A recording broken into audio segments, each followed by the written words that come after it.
Oh my god, make it stop. Um, I, Yeah.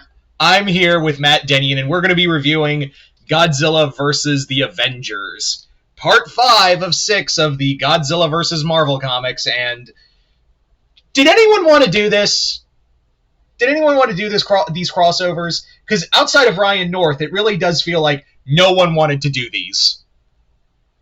Yeah, I can see where you're coming from with that. This one in particular, man, was it not entertaining.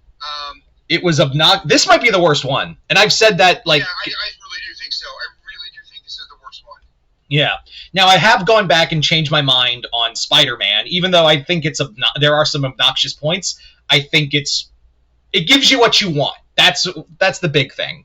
It gives you what you want, and I still think Fantastic Four is the best one because it really does feel like Ryan North gave a shit. Yes, yeah, I agree. I really like those two. The Hulk one, it's a decent story. It's not what it advertises. The X-Men one was a complete miss. And this one, the Avengers one, it's like they were trying to write some kind of weird comedy and just totally failed on it on every level, which is why, like you said, I'm not sure that any of the Marvel creative team wanted to do these, it feels like. Yeah. And now I'm just kind of like, I was going to get Godzilla Destroys the Marvel Universe in separate issues, and I might just get issue 1 just for collector's sake. But I'm waiting for trade on it. I'm not doing monthly. If this is the level of quality I'm getting, I'll just wait for trade on Godzilla Destroys. So, my only hope is that after this series was decided upon, they quickly decided to do Destroys the Marvel Universe and opted to take this series of one-shots in a different direction than what I hope is a more serious tone going forward. Now, with kaiju, it doesn't have to be serious.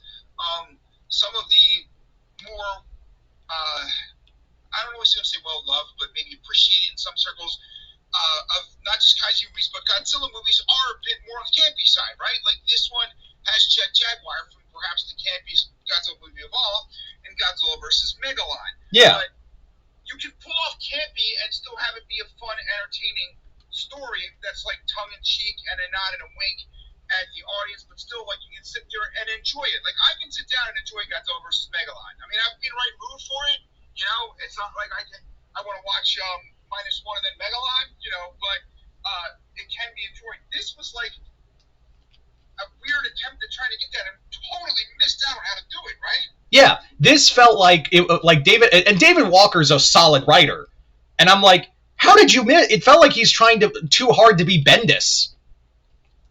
Yeah, I can see that. Yeah, because Bendis is like, as much as I have my misgivings on Bendis, the one thing he was good at least in his earlier career, was character dialogue back and forth. Like it's quippy, but also like there's substance to it. Here, it just feels like he's just surface level Bendis. Yeah, and he writes all the characters like they're incompetent idiots. Yeah, I hate that. I like everyone's just being a dork, and I'm like, the moment like when they were talking about like why it like that meme. Why is it when something bad happens, it's always you three? And it was like, well, it wasn't my fault, not my fault. It could have been worse. And I'm like, oh, I'm gonna hate this. I think the one that really killed this for me is there's a scene where like Spider-Man is trying to web up the Golden Gate Bridge. And it's not the Golden Gate, it's some bridge in Oregon. Oh, it's in Oregon? Okay, whatever. Yeah. It don't fucking matter. Yeah. I was thinking that because it's like he's a big old Godzilla poster or Marvel run. But anyway, Spider-Man's trying to web it up. And anyway, Cap turns to Spider-Woman and he's like, "Oh, can you help him?" She's like, "How many times do I have to tell you guys that like I don't do webs?" Like, yo, Captain America is the dude who's prepared on the Avengers. Do you know what I mean? Like, he would know that Spider-Woman doesn't web stuff up. You know what I mean? Like, it would write him competently. Yeah, I mean, if it was Bucky, that would have made more sense. If it was Bucky Cap, then I'd been like, okay, he doesn't hang out with Jessica all the time. That I would have forgiven that. But Steve, Jessica has worked with you for decades. Right. This is like, it looks like it takes place in like post Civil War New Avengers or pre Civil War New Avengers type era, right? Yeah, this also basically puts the kibosh on any connectivity between any of them, like Spider-Man and Hulk were trying to do, because Tony's here. Tony's here. Spider-Man doesn't seem to recall any kind of previous encounter with Godzilla. They specifically mentioned that, I wish the Hulk was here, because you can just point the Hulk at a monster and say smash, basically, and we sure as hell know that didn't happen. Yeah, this comic, the other thing is, this comic proves to me there was no in-between between anyone.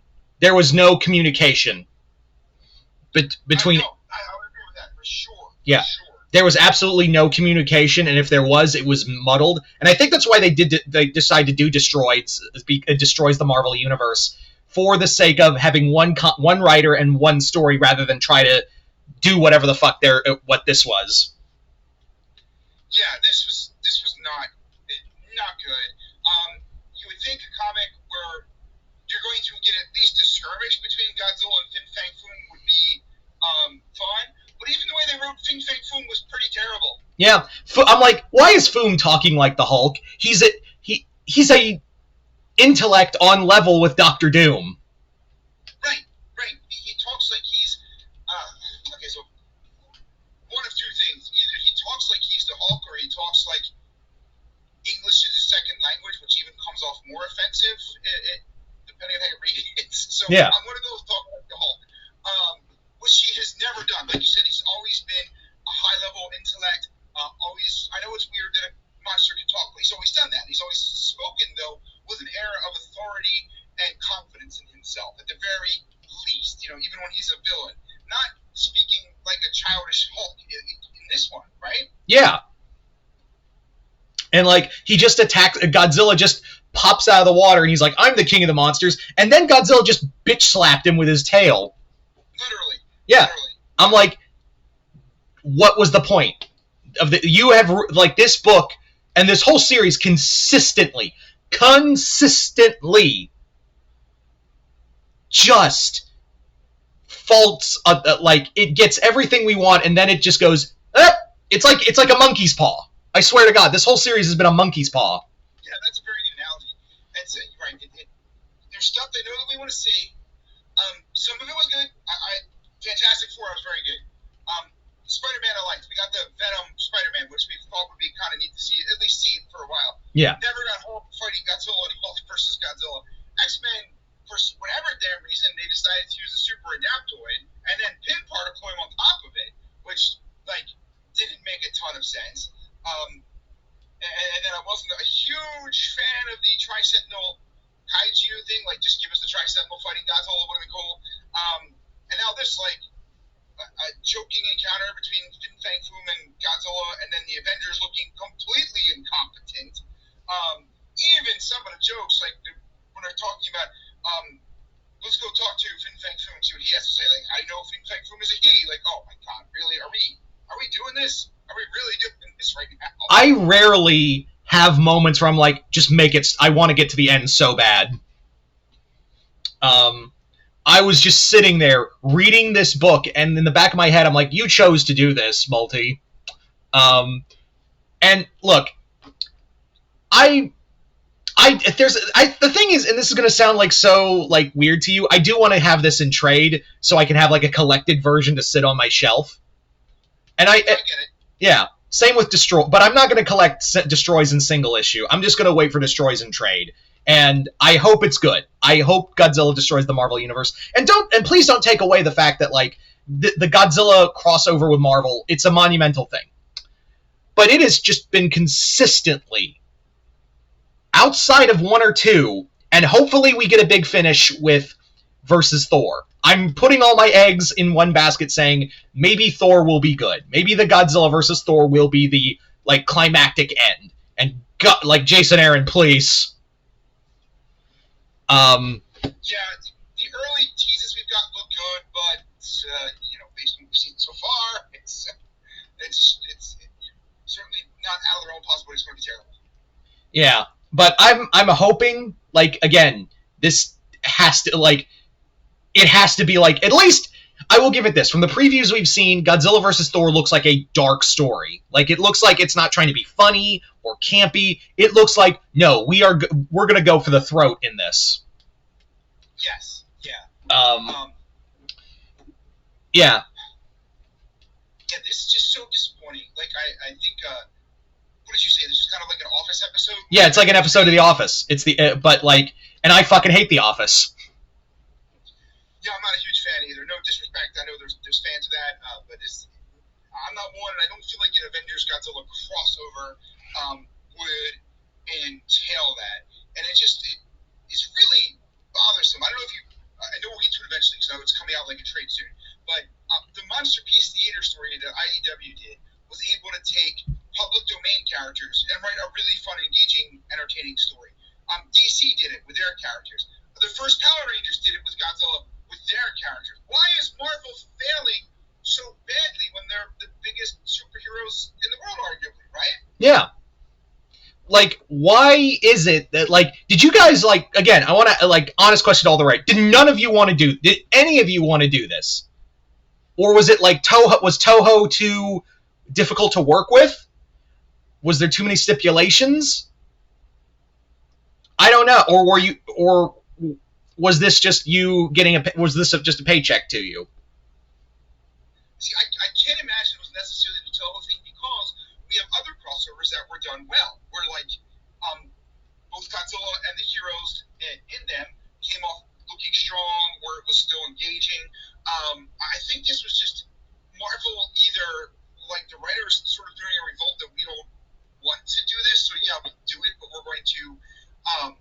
It's not just a subversion of expectations either, right? It's more like a throw it back in your face that we had to do this type of thing. Yeah. So I am not sure. Again, I will circle back to the idea that hopefully this series has been done in a way that has been done in a way that's been underwhelming, because they want to do Destroys the Marvel Universe as a more serious story, so they wanted some differentiation. But still, I feel like the thing to have done would have been to use this series to establish what a threat Godzilla is across several different appearances, and then like when he comes back, like hopefully super pissed for the Destroyers of Marvel, all the heroes are like, oh crap, this is like a Secret Wars level type of event where we all got to put our stuff aside and make sure we deal with this threat, right? Yeah. And yeah, also the Kaiju United Chase Force, whatever the fuck they were called, they were so boring. They were just thrown in last second. Yeah, so you're referring to characters who were descendants of the original Jet Jaguar creator? Yeah. I was like, I was like, who are you? I'm like, where did you come from? I mean, Jet Jaguar alone, you could have just had it be he came here on his own volition. He's sentient enough. And it felt like a backdoor pilot to a Jet Jaguar comic that just got shoehorned. Totally did. And I'm fine with. Listen, I'm a huge Jet Jaguar fan. I'm fine with him appearing in there, and that is cool. But wouldn't Red Ronin have been like a really neat throw in there? Yeah, that would have made just as much sense, if not more.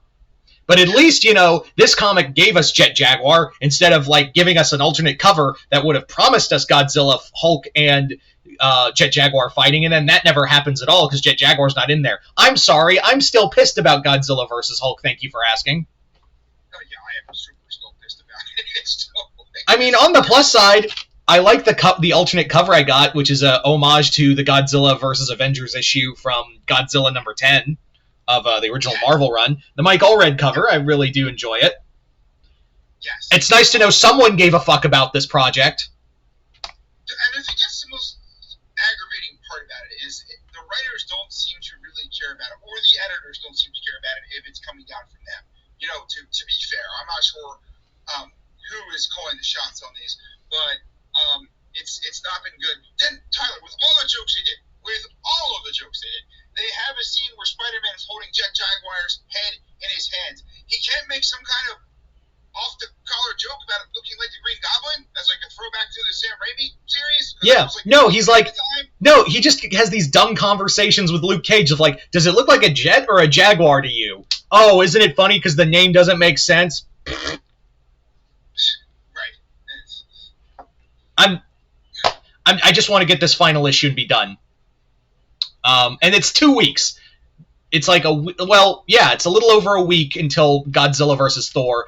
I am praying for a solid finish. I want that. I want that so bad. It would make me even want to get the trade even more.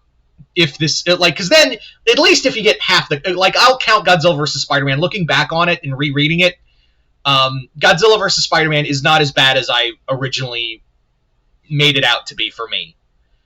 I kind of, rereading it, aside from the stupid, dumb jokes from Nick Lowe, and it gives you what you want. So I put it, but that's not really saying much. That's like saying, we've only had 2 good. I would like 3 out of 6. Halfway. Give me 50 at this point. That's a very low bar. Yeah, it's a very low bar. But give me that, and I will consider this a win. If you give me that, because this is the lowest. This has been so far the worst. The jokes don't work. The fight that we were promised doesn't happen. And the fight that we were supposed to get between Godzilla and Fangfume is a joke. Yes. Yeah. It's hard to really add on to that. The fact that they were able to get lower than Hulk, Godzilla vs. Hulk, and Godzilla vs. X-Men may be the most surprising thing about this comic. Yeah. I'm definitely Matt, we should do a ranking of all 6 issues when it's all done. A whole video just dedicated to ranking the Godzilla vs. Marvel issues. Listen, I'm in to do, if you want to do a whole, every Godzilla crossover, we could do a tier list type of thing. Yeah. So, yeah. I got nothing else to say. Do you, Matt? No, that's pretty much it. I'm still sick. Okay, I know how I will end this, Tyler. I know I can end this to put a bow on this, talking about Godzilla crossovers. I got more enjoyment out of Godzilla versus Charles Barkley than I did Godzilla versus Avengers. Because it gave you Charles Barkley fighting Godzilla. At least it gave. Yes, it did. Yeah. It did. This comic didn't lie to you. That comic. No. Yeah. That comic didn't lie to you. The idea of we're going to write a campy story. That's what Godzilla versus Barkley is. It's a campy story, but they stick with it. This was just a ridiculous mess. So that's the bar, people. If you've read Godzilla versus Barkley, expect this to be worse. Yeah. Anyway, you guys tell us if you've read the comic. Let us know in the comments below what you guys thought of it. Matt is going to be on here for about 1 or 2 more videos, so we're going to do a Matt Dennion trilogy today. So stick around. Anyway, so hope you all enjoyed this. I'm Mr. Multiverse. I'll see you next time in the Multiverse.